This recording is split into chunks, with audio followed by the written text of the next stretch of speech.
Bonjour à toutes et à tous, c'est Laurie de Juicy Vaps. Donc je vous présente aujourd'hui l'actu vape numéro 4. L'amour par simple affection. Ah merde, fallait pas le dire. C'est pas grave, dis-le.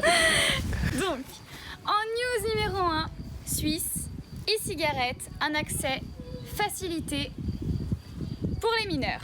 Couleur, design ou arôme, la cigarette électronique se veut jeune. Attrayante, depuis le 24 avril, elle peut être vendue avec de la nicotine en Suisse. Ah, ça c'est bien ça.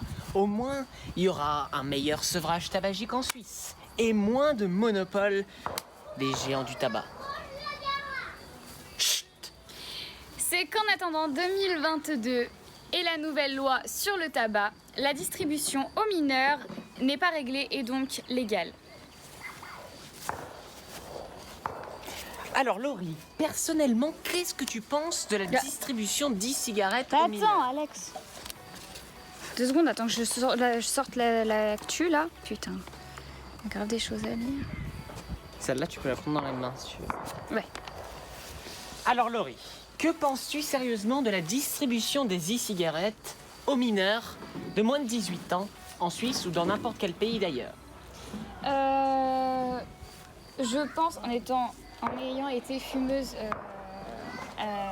j'avais moins de 18 ans à l'époque, je pense qu'il faut vraiment être vigilant sur cette vente, dans le sens où il faut vraiment savoir si le jeune est en difficulté, donc c'est-à-dire qu'il est addict à la cigarette et qu'il cherche vraiment à arrêter. Dans ce cas-là, je dis oui, je suis pour, mais vraiment essayer de cibler et vraiment s'attarder à lui poser des questions pour vraiment déterminer si il en a vraiment la nécessité et si ce n'est pas juste pour faire un effet de mode. Ouais, c'est pas juste pour faire un effet de mode comme tous les autres et surtout pas l'inciter en fait à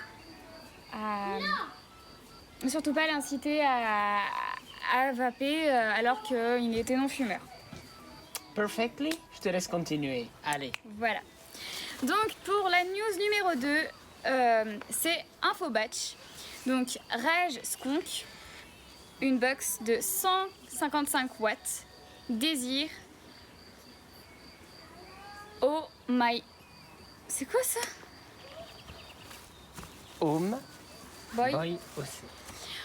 Home Boy OC. Alors, aujourd'hui, on part chez le fabricant Désir, qui vient de lancer une nouvelle box, Button Finder, en collaboration avec Oh My Boy OC. Donc, c'est la Rage Conk Box 155 watts. Les points forts de cette nouvelle box, c'est la puissance. Donc, bien évidemment, dans son nom, 155 watts. De son format ovale, il est entièrement conçu en Zamac, qui est un alliage de zinc, d'aluminium, de magnésium, de cuivre. C'est une box qui est donc très très ergonomique et plutôt avec un design assez sobre et coloré, aux lignes élégantes. La box Désir risque fort de plaire aux amateurs de skunkers. Donc sur la façade principale, on peut trouver un simple accès à la bouteille de skunk sur le côté de la box. Il est Stop. Pour ceux qui ne savent pas, une bouteille de skunk, c'est ça. Voilà. Donc sur le côté de la box est disposé un switch rond, un écran LED 0,59 pouces, 2 boutons de variation et une prise micro USB pour le rechargement et la mise à jour du firmware. Bien évidemment. Donc elle fonctionne avec 2 accus 18650. Non, 18650. C'est pareil, 18650. Elle pourra développer une puissance allant de 5 watts à 155 watts. On retrouve plusieurs modes, dont le mode puissance variable, le contrôle de température, NI200, TI, SS316L et le mode TCR. Oh, Laurie, regarde tes pieds, il y a plein de fourmis. Non.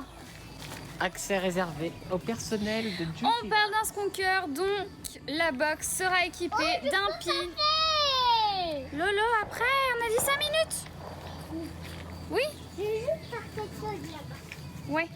Mais tu fais attention.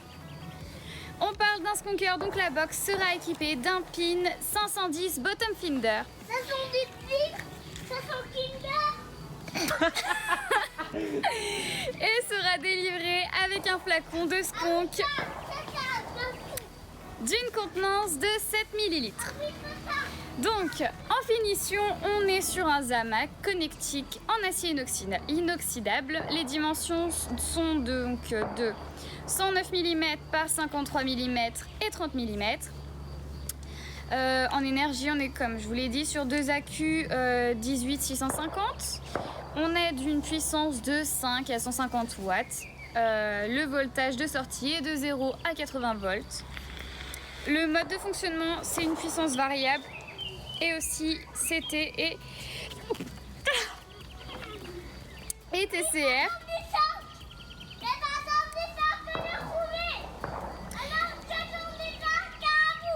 Tu vas avoir des cuts, hein, je te le dis. Donc plage de température de 200 degrés Fahrenheit à 600 degrés Fahrenheit. On a une plage de résistance de minimum 0,08 ohms. L'écran est un écran OLED de 0,59 pouces. On a une contenance du flacon skunk de 7 ml. La connectique est donc un 510 bottom finder et les coloris existent. C'est ma partie préférée, bien sûr, puisque je me fie aussi par rapport à ça pour mes achats. Donc il y a noir, violet, rouge, blanc et bronze. Bronze, ça doit être sympa. Alors nous, sur notre visuel, on a une rouge. Ouais. Ouais, ça fait plus même. C'est pas un rouge très vif, c'est plutôt un rouge cerise un petit peu. Ouais. Quel est le prix? C'est ce que j'allais dire. Alors, pour le prix, donc elle sera bientôt disponible, hein, et pour un prix de 60 € environ. Ça va, hein. Rien à dire Pour la puissance, pour ouais, une bottom finder, voilà. Ça laisse poursuivre. En news. Alors, non, là c'est là où tu me dis. Pardon.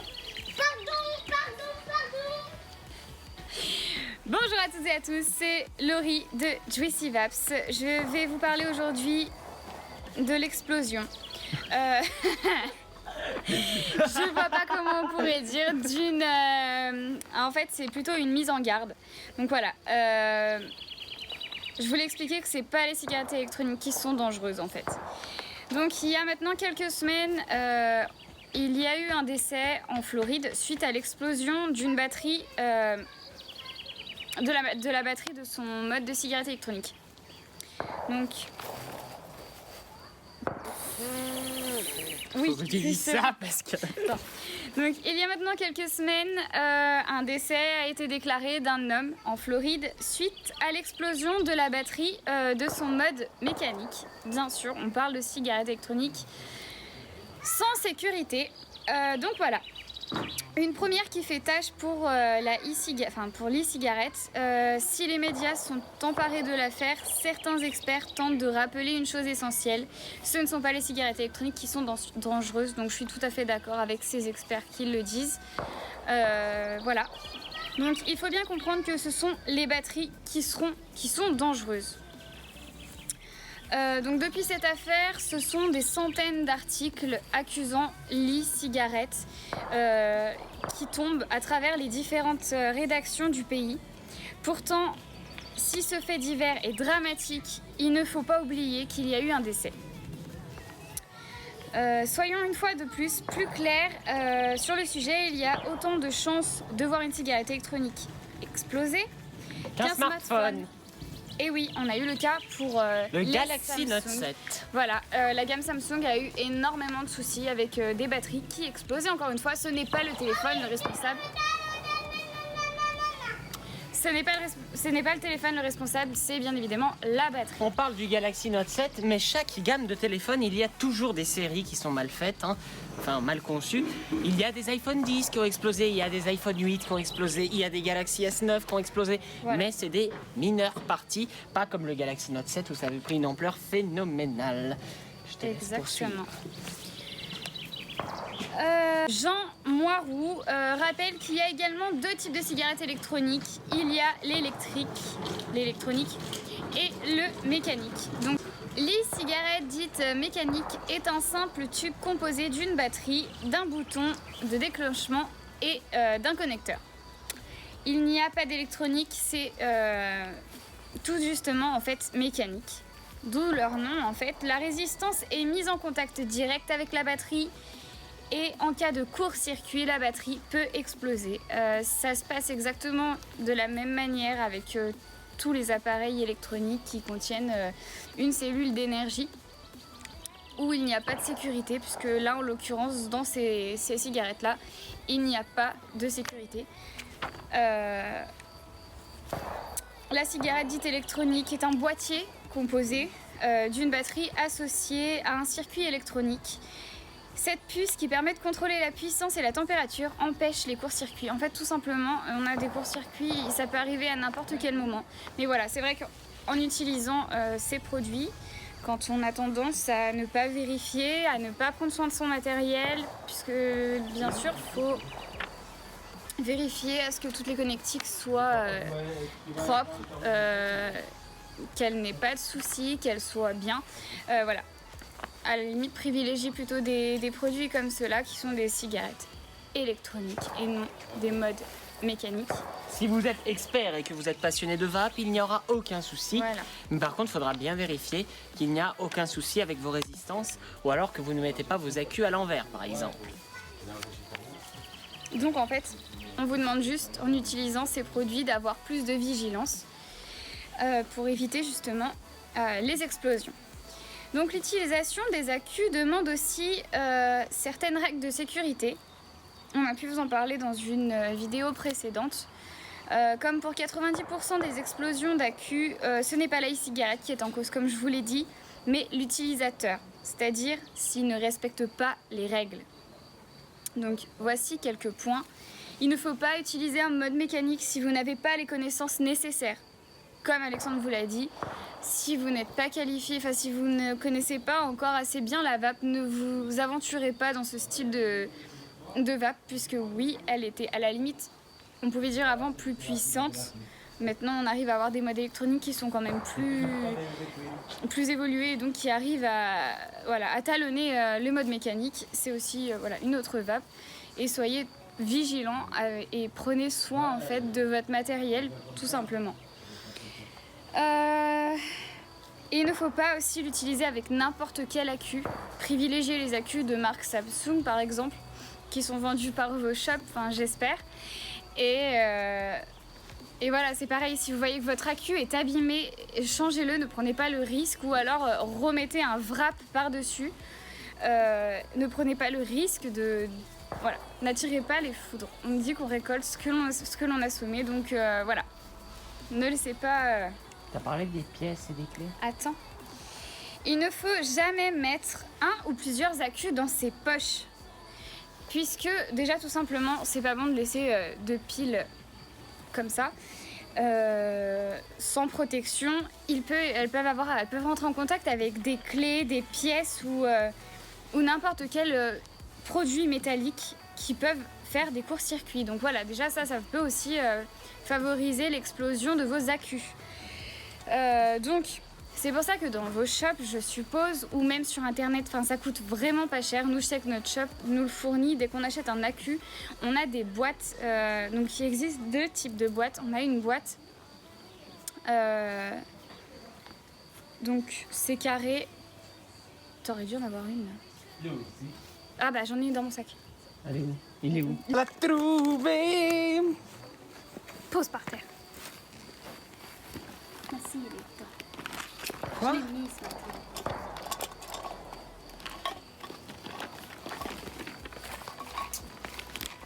Bienvenue sur le tournage de Joycey Vaps. Là. Donc je disais quoi? Donc oui, dans vos shops, il y a possibilité de trouver en fait ces produits. Donc voilà, c'est des boîtes d'accu. Ah oui, j'ai les ongles trop épais. Je n'arrive pas à l'ouvrir. Voilà pour vous, mesdames. Merci. Je vous en prie. Donc voilà, c'est des boîtes qui sont comme celle-ci. Voilà, elles peuvent être de plusieurs couleurs différentes. J'en ai une bleue aussi. Elles peuvent être aussi marquées. Voilà. Donc j'ai mes accus. Bon, j'ai mis du scotch, c'est pour les reconnaître. Basique. Et par exemple, j'avais un accu qui était abîmé, donc j'ai rajouté un wrap. Donc j'ai enlevé le verre, le wrap vert qui était déjà dessus, et je l'ai changé. Donc c'est tout simple. On vous fera une vidéo de présentation sûrement pour comment poser un wrap sur votre accu défectueux. Il existe aussi d'autres sortes de boîtes d'accu. Enfin, c'est pas une boîte à ce moment-là, c'est en silicone. Et on peut mettre 1 à 2 accus. J'ai déjà vu à 2 accus à coller. Et ça prend peut-être moins de place parce que du coup c'est vraiment à la forme de votre accu. Et voilà. C'est aussi sympa. Ils sont colorés. Et bien sûr, ils résistent au choc. Donc ils protègent aussi vos accus contre les chutes et les choses comme ça. Et aussi, bien évidemment, quand on les prend dans le sac, ça évite que ça se frotte avec autre chose. Donc voilà, il faut aussi toujours entreposer ou transporter. Bah non, j'en ai parlé. J'ai devancé la une. Voilà, en news finale. Infobatch, entreprise 230 watts TC, Hugo Vapor. Donc on part maintenant chez Hugo Vapor, un fabricant connu pour ses bons originels, afin de découvrir un nouveau modèle, l'entreprise 230 TC. C'est parti. Donc une forme particulière et un nom qui évoque clairement le fameux vaisseau, entreprise de Star Trek. La nouvelle box d'Hugo Vapor est un véritable ovni conçu en plastique et en acier inoxydable, comme la plupart. Alors, compacte et ergonomique, elle est équipée d'un grip qui facilitera grandement la prise en main. Ça c'est génial, je vous avouerai, parce que moi je rencontre 2-3 petits soucis avec le Serpent Mini actuellement, il fuit. Donc comme j'ai une box qui est de surface très lisse, ça a tendance à glisser avec un petit peu de liquide, ou même quand il fait un peu chaud, les mains moites, elle glisse. Donc c'est vrai que d'avoir cette surface un petit peu poreuse, ça aide. Ensuite, donc sur la surface principale, maintenant on va parler vraiment design, on retrouve un écran IPS LCD de 0,96 pouces. On retrouve 3 boutons de variation et une prise micro USB pour le chargement et la mise à jour. Voilà. Donc le switch se trouve sur le côté pour simplifier l'utilisation. Elle fonctionne avec 2 accus 18650 et dispose d'une puissance max de 230 watts. Elle est équipée du chipset GT230. On retrouvera de nombreux modes d'utilisation, dont la puissance variable et le contrôle de température, comme la plupart pratiquement maintenant des box électroniques. Donc, le contrôle de température, bien sûr, c'est NI200 et TI et SS316. Elle, bien sûr, comme pour la précédente. En finition, donc, comme je vous l'ai dit, on est sur de l'acier inoxydable et du plastique. On est sur des dimensions inconnues à ce jour. L'énergie, c'est encore une fois 2 accus avec de type 18650. Le chipset est GT230. La puissance est de 1 watt à 230 watts. Les modes qu'on peut trouver, c'est une puissance variable et un contrôle de température. La plage de résistance est de 0,1 à 3 ohms. La plage de température cette fois est de 200 à 600 degrés Fahrenheit. Et donc comme je vous l'ai dit, un écran LCD, plus précisément IPS, de 0,96 pouces. On est sur un USB rechargement et mise à jour firmware. On est sur une connectique 510 et les coloris sont en plusieurs choix. Et bien sûr, quand vous allez voir la photo, vous n'en croirez pas quand je vous dirai le prix. Même moi, j'ai été surprise. En fait, je m'attendais vraiment à quelque chose de très... J'appuie sur le bouton. De très onéreux. Et en fait, pas du tout. Parce que le prix, bien sûr, il faudra qu'elle soit disponible. Mais elle le sera bientôt. Le prix est d'environ 30 € seulement. Petite parenthèse sur ça, 30 €, mais si c'est votre première box avec accu, il faut acheter 2 accus minimum, et un accu c'est environ 10 €. Voilà. Bon, après, franchement, je l'ai sous les yeux, elle est vraiment canon. J'ai été contente d'avoir l'Asmodus, la colossale, mais honnêtement, quand je vois celle-ci, elle est vraiment pas mal. J'aimerais bien la prendre en main parce que c'est vrai qu'elle a l'air vraiment ergonomique. Bah Laurie, je te laisse contacter la marque, puis tu leur demandes. J'aimerais bien leur demander, ouais, qu'ils nous en envoient un pour faire un essai, et voilà. On a été ravis de faire cette vidéo avec vous, et n'hésitez pas à lâcher un gigantesque pouce bleu. Bip. Et n'hésitez pas à lâcher un gigantesque pouce bleu et de laisser des commentaires positifs, si possible. Et d'ajouter... et de vous abonner à notre chaîne et d'activer la cloche de notification pour bien sûr rester informé de toutes les revues qui sortent. Et de nous suivre sur Facebook, Instagram et Snapchat. Sur ce, on vous souhaite... Et nous, on se retrouve dans l'épisode 5. Bonne vape. Attends, je me suis pris un drive. À bientôt. À bientôt.